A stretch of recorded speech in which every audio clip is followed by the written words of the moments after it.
Joining me right now, former CKE restaurant CEO and author of The Capitalist Comeback, Andy Puzder. Andy, I almost don't even want to, you're here. I might as well get your reaction. I was going to say, I almost don't even want to, because at this point, my advice to him is to try and, clear the air, get it out of the way, admit you screwed up, and move on to policy that matters. And by that, I mean tax cuts.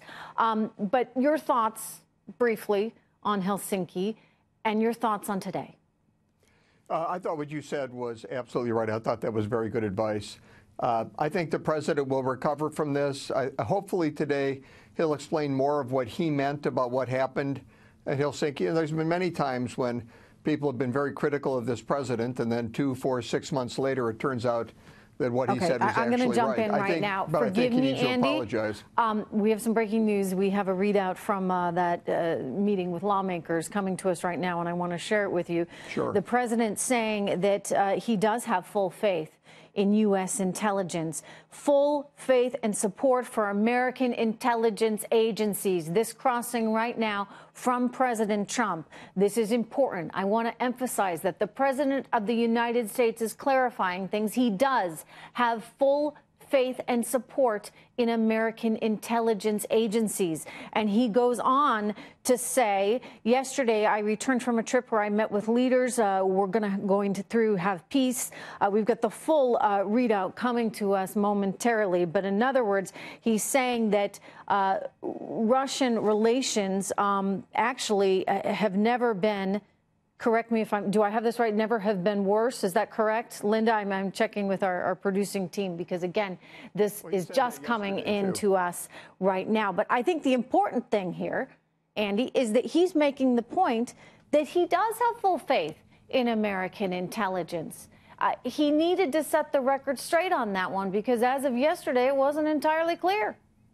Yeah, he said that 3 or 4 times in recent months, but he did need to clarify after what happened yesterday and the coverage of what happened yesterday. So I think that's great news. I think that's exactly what the president needed to do and exactly what he did. Okay, he goes on to say that Russian actions had no impact on the outcome of the elections.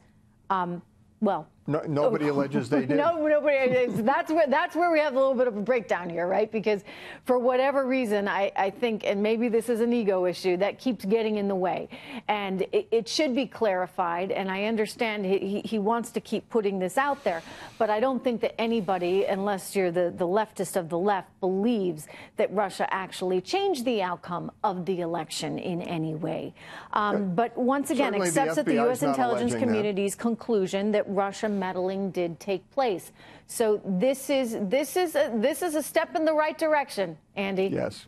Yeah, it absolutely is. Like I said, that's what he needed to say. That's what he did say. I think we need to move on from this. He's going to be president for a long time, so we need to get past it. I think that he could have handled yesterday a lot better, but I think this is he's made his position clear. I think that's absolutely appropriate. All right. Well, this is a big admission here from the President of the United States, and I think it'll put a lot of people at ease right now. In other words, what he's saying is he does believe in U.S. intelligence, and he understands what Russia did, but that it didn't affect the outcome of the election. But again, standing here by America's side, an important thing to clarify, given all the heat he has taken in recent hours. All right, Andy Puzder, thank you very much.